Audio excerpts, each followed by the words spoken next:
والسلام على رسول الكريم। আজকে আমরা যে বিষয় নিয়ে শিখব সেটা হচ্ছে আনোয়াউল খবর অর্থাৎ খবরের প্রকার। আমরা জানি যে কোনো একটা বাক্য যখন তৈরি হয় তার দুটো পার্ট থাকে, একটা মুবতাদা একটা খবর। বা কোনো তার আগে যদি আফআলে নাসিখা আছে তাহলে কি হবে? তার ইসিম এবং তার খবর।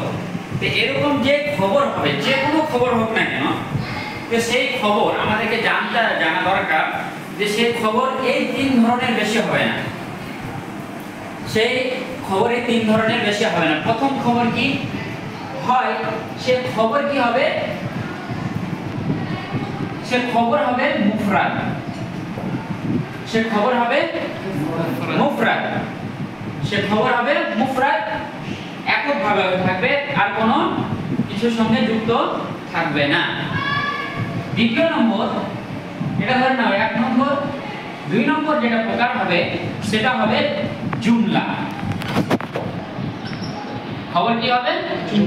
জুমলা। একটা খবর মুফরাদ হবে, একটা খবর কি হতে পারে? জুমলা হতে পারে। আর তা না হলে খবর কি হবে? শিবহ জুমলা। এই তিন প্রকার আমাদেরকে মনে রাখতে হবে যে যত খবর হোক, সে কানার খবর হোক বা ইন্নার খবর হোক বা মুবতাদার খবর হোক, যারই খবর হোক না কেন, সেটা এই তিন ধরনের মধ্যে, এই তিন প্রকারের মধ্যে সীমিত। তুমি যে কোনো এবার একটা জুমলা বানাতে পারো। যেমন এখানে কিছু আমি উদাহরণস্বরূপ দিয়ে দিয়েছি, আল ইলমু নূরুন। আল ইলমু নূরুন। এখানে যে জ্ঞান হলো রোশনি, আলো। তো এখানে এই যে শব্দটা, এটা মুফরাদ। তো শব্দগত দিক দিয়ে এটা মুফরাদ, সেই জন্য এটাকে আমরা কিভাবে ব্যবহার করব? এটা খবর হবে মুফরাদ। অনুরূপভাবে এখানে দেখো শানুহু আযীমুন, এটা নিজে একটা আলাদা জুমলা। যেমন খবরটা দেখবে ও নিজে একটা আলাদা জুমলা। যেমন শানুহু আযীমুন, শানুহু আযীমুন। শানুহু মিলে মুবতাদা আলাদা হবে, আর এটা খবর মিলে আবার কি হবে? জুমলা ইসমিয়া হয়ে সেটা মানে একটা জুমলা হওয়ার পরে সে একটা খবর হচ্ছে। তো এখানে আসল উদ্দেশ্য বলা যে এই ইলমের খবরটা যে এখানে একটা দেওয়া রয়েছে সেটা হলো কি? জুমলা, একটা জুমলা, একটা বাক্য। অনুরূপভাবে তিন নম্বরে যেটা রয়েছে সেটা হলো শিবহে জুমলা। শিবহ জুমলার অর্থ হলো সে জুমলা তো হবে না, কিন্তু জুমলার মতো হবে। তো এর শুধু দুটো জিনিস। শিবহে জুমলা কি? দুটো জিনিস হয়, এক জার মাজরুর আর দুই জারফ। এবার সেটা জারফ জামান হোক বা জারফ মাকান, কোনো কিছু হতে পারে। এর বাইরে যা কিছু হোক না কেন সেটা কিন্তু শিবে জুমলা হবে না। যেমন একটা উদাহরণস্বরূপ আমরা নিতে পারি,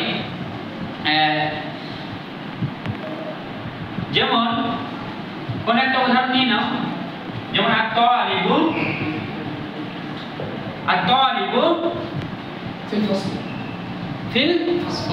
ফিল ফাসলে তো তুমি পেয়ে যাচ্ছ হরফে জার মাজরুর। সুতরাং এটা কি হবে?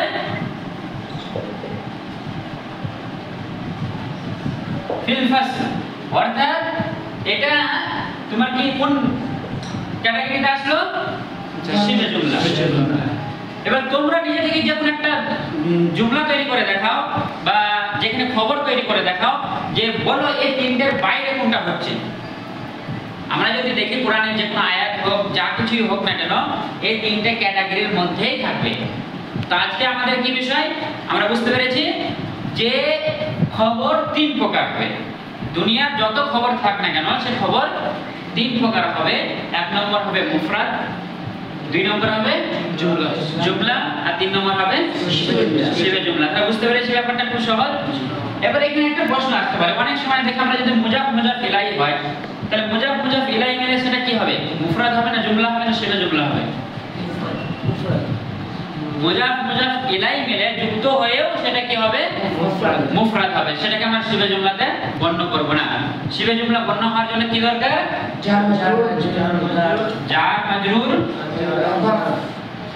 জার, সেটা জামান হোক অথবা মাকান হোক। যেমন এখানে আমরা কিছু উদাহরণ এখানে দেখি, আসসালামু আলাইকুম। তো এখানে কি রয়েছে আলাদা হরফে জার, তো এটা জার মাজরুর আলাইকুম, সুতরাং এটা কি শিবে জুমলা। আসসালামু মুবতাদা, আলাইকুম শিবে জুমলা, সেটা কি এর খবর। আল আরাবিয়া বাইনা ইয়াদাই, তোমার হাতে, তোমার হাতে সামনে, এখানে বাইনা ইয়াদাই বলে কি বোঝাচ্ছে মাকান বোঝাচ্ছে, কিন্তু এখানে দেখো আল মাউইদ, আল মাউইদ বাইনা বাইনা নিশাইন, এখানে কি বোঝাচ্ছে সময় বোঝাচ্ছে।